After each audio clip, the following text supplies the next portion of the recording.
ధనుర్రాశి మూల 1, 2, 3, 4 పాదాలు, పూర్వాషాఢ 1, 2, 3, 4 పాదాలు, ఉత్తరాషాఢ 1వ పాదం.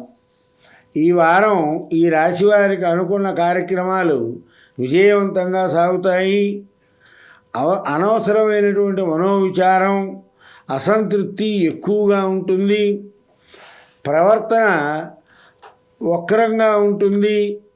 ఎవరిని నమ్మరు. అనుమానతత్వం కలిగి ఉంటారు.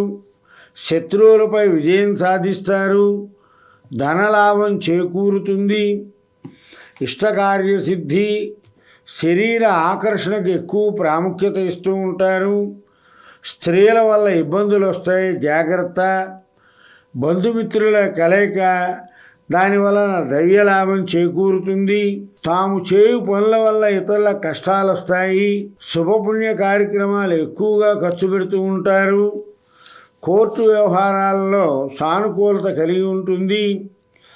కుటుంబ పెద్దల ఆరోగ్యం కూడా లేనిపోని తగాదాల వరకు వస్తుంది, జాగ్రత్త. నూతన ఉద్యోగ ప్రయత్నాలు ఫలిస్తాయి. అధికారుల మెప్పు పొందుతారు.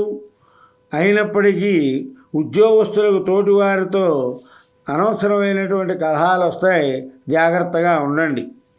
ఫైనాన్స్ వ్యాపారస్తులందరికీ మంచి కాలం.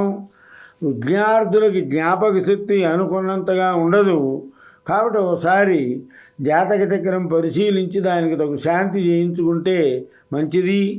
ఈ రాశివారు రామరక్షా స్తోత్రాన్ని లేదా చదవడం రాని వారు శ్రీరామ జయ రామ జయ జయ రామ అనే మంత్రాన్ని పఠిస్తే మంచి ఫలితాలు లభిస్తాయి.